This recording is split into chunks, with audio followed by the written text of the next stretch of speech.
दोस्तों, अगर आप पीएफ के मेंबर हैं और आप अपना फादर नेम करेक्शन करवाने के लिए जा रहे हैं तो आप रुक जाइए।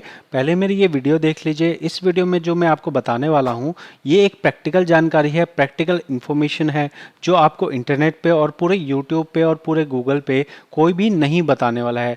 ध्यान से समझिएगा कहानी क्या है। कहानी ये है कि पीएफ के अंदर में आपकी जो बेसिक इन्फॉर्मेशन है उसमें दो इन्फॉर्मेशन सबसे इम्पॉर्टेंट होती है, जिसमें आपका नाम और आपका फादर नेम होता है। अभी पीएफ ऑफिस की तरफ से जब भी आपका क्लेम पास किया जाता है तो आपका वहाँ पे नेम देखा जाता है, आपका बैंक चेक देखा जाता है। लेकिन पीएफ ऑफिस क्या करता है कि उनके पास दो स्पेसेस होते हैं जहां उन्हें रीज़न ऑफ रिजेक्शन डालना होता है। तो बहुत बार पीएफ ऑफिस क्या करता है, रीज़न नंबर 2 में रैंडम बेस पे कोई सा भी रीज़न सेलेक्ट कर देता है और उन रैंडम रीजंस में से बहुत बार पीएफ ऑफिस ये फादर नेम का रीज़न डाल देता है। अब इस फादर नेम के रीज़न को सेकंड नंबर पे देखने के बाद मेंबर आता है, वो देखता है कि मेरा फादर नेम एक्चुअल में क्या है और मेरे रिकॉर्ड में क्या है। ऐसा देखने पे यकीन मानिए 50% से ज़्यादा लोग ऐसे हैं जिनका फादर नेम की स्पेलिंग गलत है। तो ऐसे में आप यहाँ अपना फादर नेम करेक्शन करने के लिए दौड़ पड़ते हैं। आपको फादर नेम करेक्शन करने की ज़रूरत नहीं है, नहीं है, नहीं है। क्यों नहीं है, पहले ये बात समझ लेते हैं। देखिए, यहाँ पे मैं आपको एक प्रैक्टिकल केस दिखा रहा हूँ।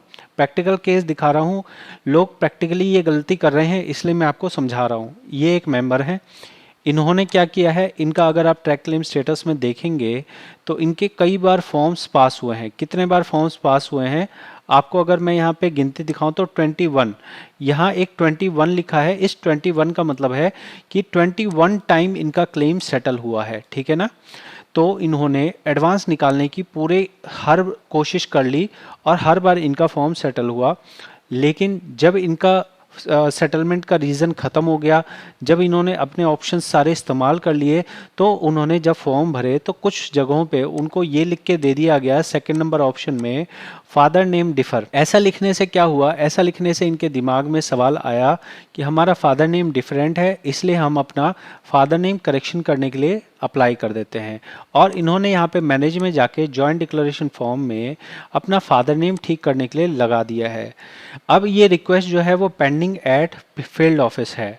तो ऐसे में होगा क्या, होगा ये कि जो रिक्वायरमेंट आपको नहीं थी वो आप करने जा रहे हैं। आपके केस में परेशानी क्या आ सकती है, आप बोलोगे सर फादर नेम ठीक करा लिया, क्या दिक्कत है उसमें, फादर नेम गलत है तो ठीक कराने में क्या परेशानी है। परेशानी तब आएगी जब आप ये फादर नेम करेक्शन जो करा रहे हैं, ऐसा कराने से पहले आपके एक से ज़्यादा सर्विसेज हैं। अगर एक से ज़्यादा सर्विस है और आप फादर नेम करेक्शन कराते हैं, मान लीजिए कि आप आईडी नंबर 3 में करेक्शन कराते हैं, जो आप करेक्शन कराओगे वो एक टाइम पे एक ही आईडी में होगा। मतलब अगर आप फादर नेम ठीक करने जा रहे हैं, अगर आपने वहाँ कंपनी नंबर 3 सेलेक्ट किया है तो आपका फादर नेम सिर्फ कंपनी नंबर 3 में ही चेंज होगा, कंपनी नंबर 2 में चेंज नहीं होगा और ना ही कंपनी नंबर 1 में चेंज होगा। ऐसे में आपके जो अलग अलग पीएफ अकाउंट है, मेंबर आईडी है, यहाँ पे फादर नेम कुछ और हो गया, यहाँ फादर नेम कुछ और, यहाँ फादर नेम कुछ और। अगर आप इसको ट्रांसफ़र करने की कोशिश करेंगे तो पीएफ ऑफिस, हालांकि आपने उन्हीं के रिकॉर्ड में ठीक किया है, उन्हीं की परमिशन से ठीक किया है, उसके बाद भी आपको बोला जाएगा कि आपका फादर नेम गलत है, आप यहाँ पे अपना फादर नेम ठीक करवाइए। तो आपको फादर नेम ठीक करने की ज़रूरत नहीं है। यकीन मानिए कि जब आपका फॉर्म पास किया जाता है तो फादर नेम देखने का कहीं ऑप्शन ही नहीं होता है। तो जो भी आपका फादर नेम पड़ा हुआ है उन्हें नहीं पता है कि आपके आधार कार्ड में फादर की स्पेलिंग क्या है, आपके पैन कार्ड में फादर नेम की स्पेलिंग क्या है। इसलिए आप फादर नेम करेक्शन बिल्कुल भी मत कराइए। आपको अगर फादर नेम करेक्शन कराना है तो सही तरीका ये है कि आप अपने पहले जितने भी आईडी है उसको ट्रांसफ़र कर लीजिए। आईडी 1 से, मान लीजिए 3 आईडी है, आईडी 1 से ट्रांसफ़र कर लो, आईडी 2 से ट्रांसफ़र कर लीजिए और उसके बाद आप सबसे लास्ट वाली जो आईडी है उससे आप फादर नेम करेक्शन के लिए अप्लाई कीजिए। अगर आप ऐसा करते हैं और थर्ड नंबर आईडी, आपके केस में पाँचवीं नंबर आईडी हो सकती है, आपके केस में 8वीं नंबर आईडी हो सकती है।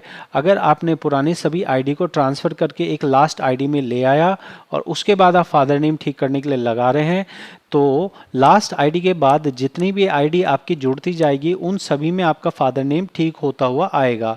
लेकिन अगर आप बाय चांस ऐसा करते हैं कि एक आईडी में करेक्शन करा ली और पुरानी आईडियों में पैसा पड़ा है, तो पहले आपको पुरानी आईडियों में भी फादर नेम ठीक कराना पड़ेगा। और फादर नेम ठीक कराना एक आसान काम नहीं है, इसमें एक इंसानी दिमाग लगता है। उस इंसानी दिमाग के पास अगर एक इंसान को आपके डॉक्यूमेंट सही लग सकता है और दूसरे इंसान को आपके डॉक्यूमेंट में कमी लग सकती है।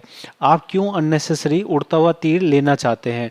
आपको उड़ता हुआ तीर लेने का शौक है तो आप निश्चित तौर पे इसे ले सकते हैं, जैसा कि इस मेंबर ने लिया है। इस मेंबर ने क्या किया है देखिए, फादर नेम करेक्शन के लिए लगा दिया 15 मई 2024 को लगा दिया। इसी बीच में इन्होंने अपना फॉर्म 1910C भी भरा हुआ है, मतलब 6 मई को पहले इन्होंने 19 और 10C भरा है और दूसरा इन्होंने 15 मई को फादर नेम करेक्शन के लिए लगा दिया। अब आपका अगर फॉर्म पेंडिंग है और फॉर्म पेंडिंग के दौरान आपका फादर नेम करेक्शन हो जाता है तो वहाँ पे चीज़ें क्लैश हो सकती हैं और वहाँ आपका फॉर्म अननेसेसरी तौर पे रिजेक्ट हो सकता है। ये रिजेक्ट नहीं होता, मतलब एक बार को रिजेक्ट हो भी सकता है और नहीं भी हो सकता, क्योंकि यहाँ पे एक तरफ तो आपका फॉर्म जो आपने 6 मई को फॉर्म भरा हुआ है, ध्यान से समझिएगा, जो लोग मतलब इसमें ध्यान से सुनेंगे वही इस बात को समझ पाएंगे। जो आपने 6 मई को फॉर्म भरा हुआ है वो फॉर्म ऑलरेडी छप चुका है, वो फॉर्म ऑलरेडी प्रिंट हो चुका है और उस प्रिंटेड फॉर्म के ऊपर आपका फादर नेम मान लीजिए राम लिखा है, ओके। लेकिन अब आप एक करेक्शन रिक्वेस्ट लगाते हैं, वहाँ पे आप कहते हैं कि मेरा फादर नेम राम नहीं है, मेरा फादर नेम रमेश है। तो ऐसे में पीएफ ऑफिस कौन से वाले नाम को मानेगा, राम को मानेगा या रमेश को मानेगा?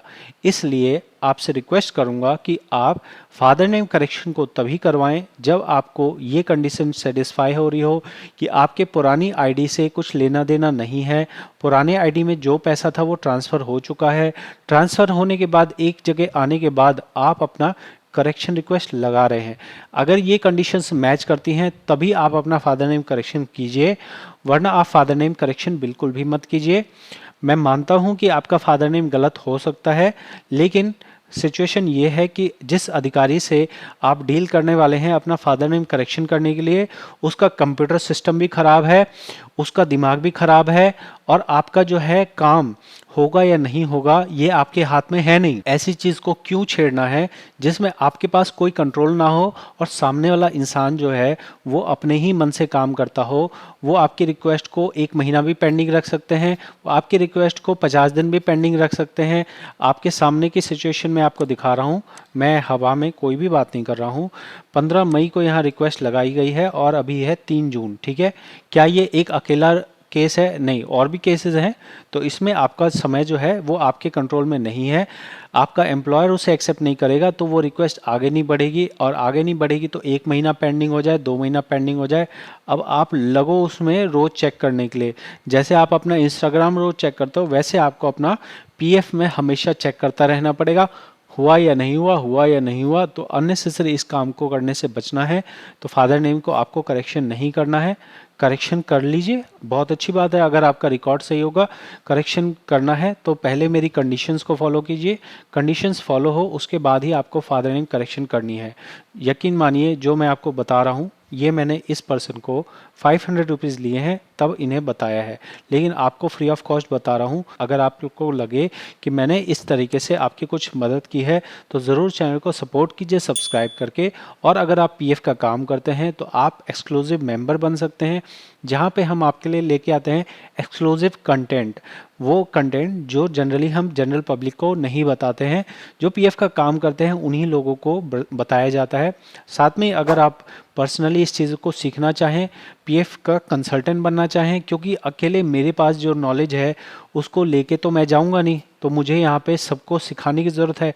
तो सबको सिखाने के लिए मैं यहाँ पे आपको कोर्सेज़ के माध्यम से भी बताता हूँ। अभी कोर्सेज़ में मैं पर्सनली जो आपको दिखाता हूँ चीज़ें वो बिना ब्लर के होती हैं, साथ में ही वहाँ पे पर्सनल केयर भी होता है, व्हाट्सएप में रिप्लाई भी होता है, और आपको संडे को क्लासेस मिलती हैं जहाँ आप अपने केसेस को डिस्कस करते हैं, दूसरे लोगों की प्रॉब्लम्स को समझते हैं, दूसरे लोगों का जो उनके पास केसेस आ रहे हैं वो कैसे सॉल्व किए जा रहे हैं, ये सारी चीज़ें आप देखते हैं, सीखते हैं, समझते हैं, और इससे आपकी ग्रोथ होती है। ठीक है, तो अगर आपको लगे तो आप ज़रूर से हमारे व्हाट्सएप क्लासेस को ज्वाइन कीजिए और हमारे पेड क्लासेस को भी आप ज्वाइन कर सकते हैं। बहुत बहुत धन्यवाद।